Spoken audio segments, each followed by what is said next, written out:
Que bom. Então, como da última vez, se vocês permitirem, a câmera está aqui na minha frente, tá? Mas os meus apontamentos, as minhas anotações estão aqui, na tela do computador. Então, se vocês me permitem, eu vou conversando com vocês, mas olhando para os meus apontamentos aqui, pode ser? Então, bora lá, né? Deixa eu pegar aqui.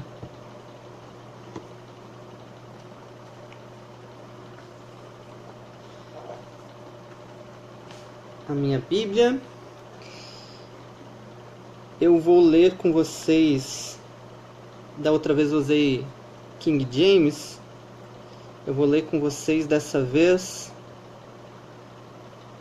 na Bíblia Judaica, tá? Vocês acompanham aí na versão de vocês, então.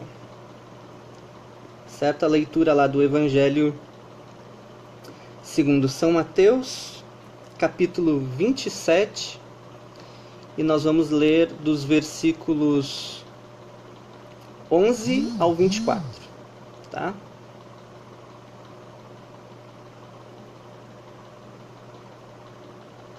Diz o seguinte: enquanto isso, Jesus foi levado ao governador, que lhe perguntou: é você o rei dos judeus? Respondeu-lhe Jesus: é você quem está dizendo. Mas, ao ser acusado pelos fariseus, que eram os religiosos da época, para vocês que não estão acostumados, né, para alguns de vocês que é possível que não estejam tão acostumados com a leitura da Bíblia, os fariseus eram os religiosos da época de Jesus, né? Então, diz o seguinte, no verso 12: mas, ao ser acusado pelos fariseus, né, pelos religiosos e pelos anciãos, ele não respondeu nada. Então Pilatos lhe disse: você não ouve todas as acusações que estão fazendo contra você? Entretanto, o governador ficou muito admirado, porque Jesus não disse nenhuma palavra para rebater as acusações. Era costume do governador, por ocasião da festa da Páscoa, soltar um prisioneiro escolhido pela multidão, escolhido pelo povo. Naqueles dias estava ali então um prisioneiro muito conhecido, era conhecido de todos, já tinha sido filmado carregando a mala de dinheiro, enfim, era alguém conhecido de todos, né? Chamado Jesus Bar Abá, ou Yeshua Bar Abá, né? Que nas nossas traduções comuns está Barrabás, né? Mas o nome dele seria Jesus Barrabás. Portanto, quando a multidão se reuniu ali, Pilatos lhes disse: qual desses Jesus vocês querem que eu solte? O Barrabás ou Jesus, a quem vocês chamam de Messias? Ele disse isso porque sabia que haviam entregue Jesus por inveja. Enquanto Pilatos estava sentado ao tribunal, a sua mulher lhe enviou uma mensagem dizendo: deixe em paz este homem inocente. Hoje sofri, e muito, em um sonho por causa dele. Mas os fariseus, então os religiosos e os anciões, convenceram o povo a pedir a libertação de Barrabás e a execução de Jesus em uma cruz.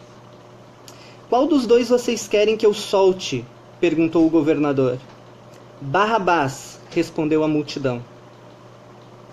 Pilatos lhes disse: que devo fazer então com este outro Jesus, a quem vocês chamam de Messias? E todos eles disseram: crucifiquem-no, crucifiquem-no. Mais de uma vez, né? Foi um clamor do povo, né? Crucifiquem-no. Só que a crucificação era um método de execução muito cruel, né? Muito sofrido. E Pilatos então perguntou: por quê? Que crime que cometeu este homem? E eles começaram a gritar ainda mais forte: crucifiquem-no, crucifiquem-no. Quando Pilatos percebeu que não obteria nenhum tipo de resultado positivo, né? Ao contrário, ele estava incitando um tumulto, mandou trazer água e lavou as suas mãos diante da multidão, dizendo: as minhas mãos estão limpas do sangue deste homem. A responsabilidade é toda de vocês. Esse é parte, né, do texto de Mateus 27. E nós estamos aqui numa época em que falamos de juízes, de condenações, de presos políticos, né? E estamos estudando Mateus há 3 anos, então eu acredito que não por acaso este estudo caiu neste momento, nessa época das nossas vidas, da nossa existência. E é sobre isso que nós vamos conversar hoje, sobre o julgamento político de Jesus. Porque foi isso, foi um julgamento político, né? Lá no Evangelho de João, no capítulo 18, nos versos 12 até o verso 14, quando tramavam o plano para executar Jesus, Caifás, que é o sumo sacerdote, né, o líder dos religiosos, a autoridade máxima da hierarquia dos judeus, seria como o Papa, né, dos judeus. Ele disse o seguinte, foi o argumento, né, que ele usou: é bom que um homem morresse pelo povo. Em outras palavras, Caifás está dizendo: se nós reconhecermos que Jesus é quem ele diz que é, e quem o povo diz que ele é, ou seja, o Salvador, o Rei dos Judeus, nós precisaremos devotar a ele a nossa lealdade. Isso implica em negarmos aquele outro rei, César. E mais do que isso, significa que devemos nos rebelar contra o colonizador, contra Roma. Roma aqui significa o imperialismo, a dominação, as estruturas de poder, de domínio. Em nossos tempos, Roma é Estados Unidos, Roma é o mercado. Roma são todas as estruturas que dominam e que oprimem. O que Caifás está dizendo é que, se nos voltarmos contra Roma, ela irá nos esmagar. Se nos voltarmos contra a vontade do mercado, ele vai nos transformar em pó. Então é melhor acusar Jesus de sedição, né, de perturbação da ordem pública, e entregá-la a Roma para ser executado como um preso político. É melhor matar Jesus do que nos voltarmos contra o sistema, do que nos voltarmos contra Roma. O pastor Ed Renekiewicz diz uma frase, mas ele fala brincando, né? Dizendo que trata-se de um clichê, mas que nessas horas tem muito sentido para nós também.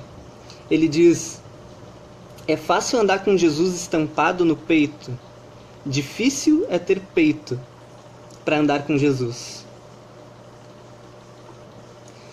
Andar com Jesus exige coragem de se voltar contra os poderosos, contra as estruturas postas.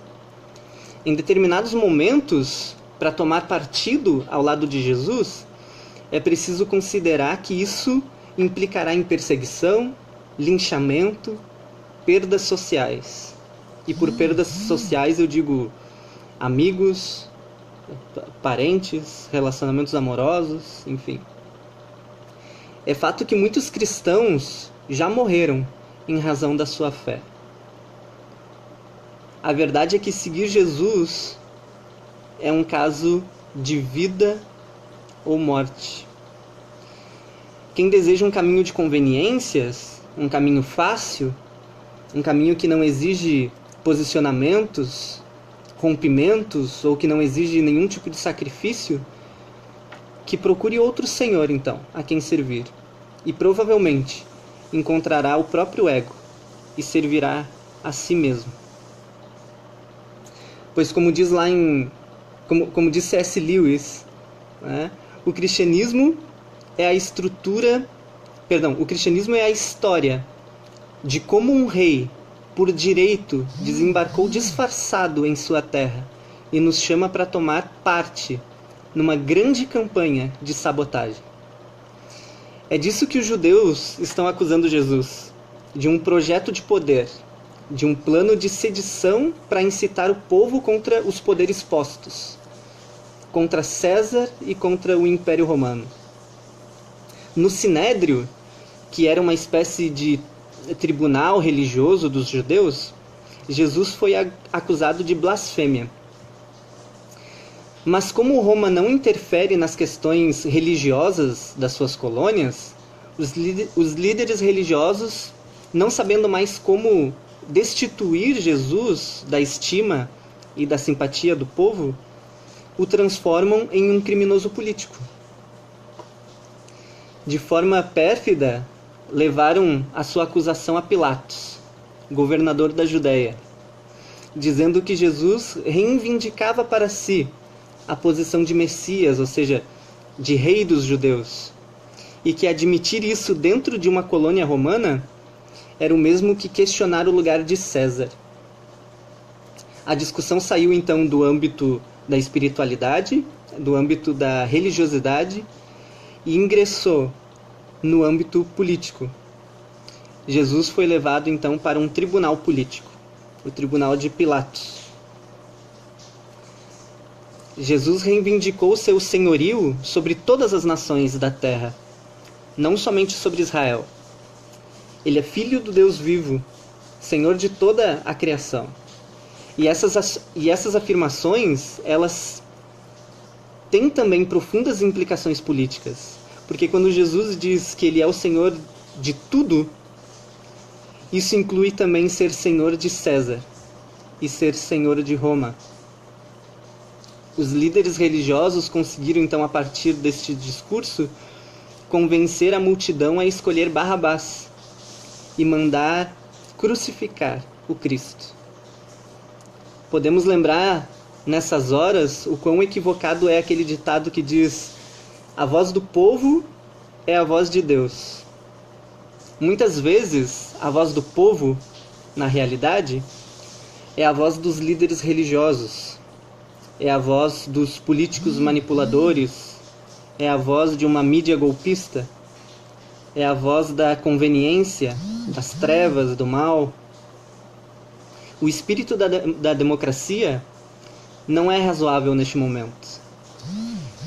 O mundo deve ser governado por Deus, mas a quem compete ouvir a voz de Deus e transmitir o recado para o povo? Aos reis? Aos políticos? Aos bispos? A um grupo privilegiado? Não podemos negar a constatação de que o povo pode ser, sim, manipulado, e que são raras as ocasiões que a voz do povo faz coro juntamente com a voz de Deus.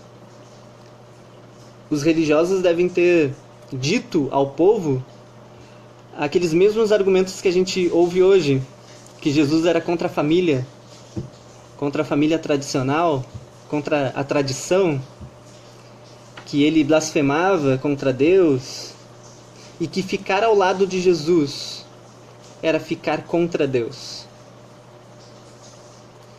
Quando o argumento em nome de Deus entra em cena e os jargões religiosos são evocados, então as chances de manipulação se tornam infinitas. Há muitas pessoas que ainda hoje manipulam multidões em nome de Deus. Isso é, na verdade, em nome das suas crenças e dogmas relativas a Deus, né? Não em nome de Deus. Eu falei sobre isso, sobre essa questão de o que é cristianismo e o que são, na verdade, as crenças e os dogmas, né? Eu falei isso na live anterior, a que eu fiz, acho que um mês atrás, mais ou menos, enfim. Mas eu posso deixar o link aqui para vocês depois, se vocês quiserem assistir, né? Sobre a diferença disso. A verdade é que os discípulos de Jesus, eles não devem manipular ninguém em nome de Deus. Tampouco devem se deixar ser manipulados e cederem às pressões dos religiosos que saem em defesa de Roma. Pilatos cedeu essa pressão dos religiosos. Ele tentou ao máximo livrar-se da culpa de crucificar um inocente por causa de interesses políticos. Transferiu o caso de Jesus para outra jurisdição.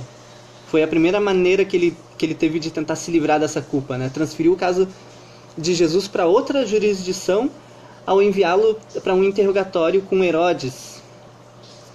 E Herodes mandou Jesus de volta para Pilatos, né? E depois que Jesus voltou para a jurisdição anterior, nas mãos de Pilatos, Pilatos então propôs castigá-lo e depois soltá-lo.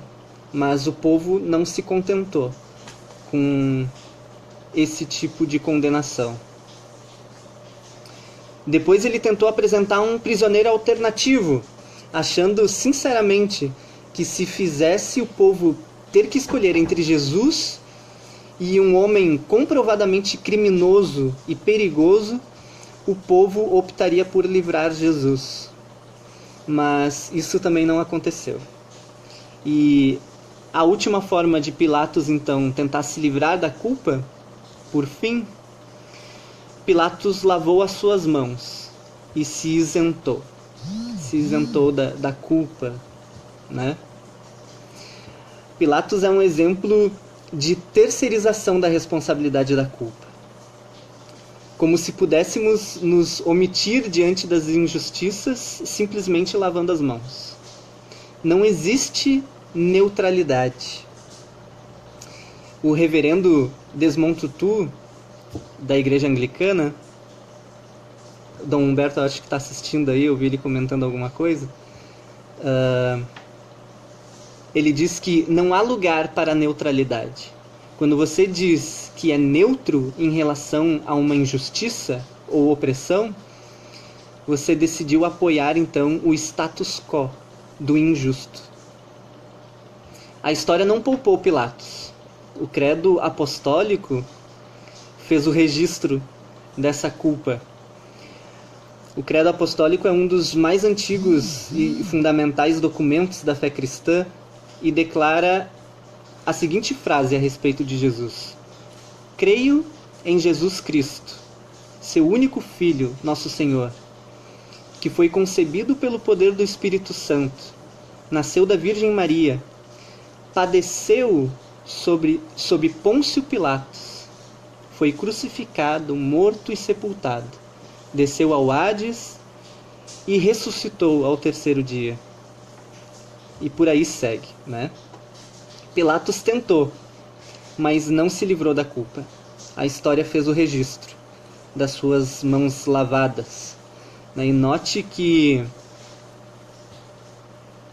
quem matou Jesus não foram os criminosos, não foram os vagabundos, não foram, enfim, a escória da sociedade, né? Quem matou Jesus foram as mãos bem lavadas dos cidadãos de bem, dos religiosos da sua época, né? Os discípulos de Jesus são ensinados a buscar em primeiro lugar o reino de Deus e a sua justiça. Os discípulos de Jesus não são pessoas alienadas, não são pessoas covardes, não são pessoas desconexas da sua realidade. Os discípulos de Jesus têm lado e tomam partido pelos pobres, pelos oprimidos, pelos desfiliados socialmente, pelos injustiçados. A minha oração é que sejamos verdadeiros discípulos e discípulas de Jesus, de joelhos para Deus, mas de pé contra as injustiças do mundo, que não fujamos das nossas responsabilidades, pois não é feitio dos seguidores de Jesus, dos seguidores do Mestre, lavar as mãos. Um Deus que morreu de braços abertos para receber os injustiçados não combina com discípulos que vivem de braços cruzados diante das injustiças desse mundo. Que Deus abençoe a todos nós.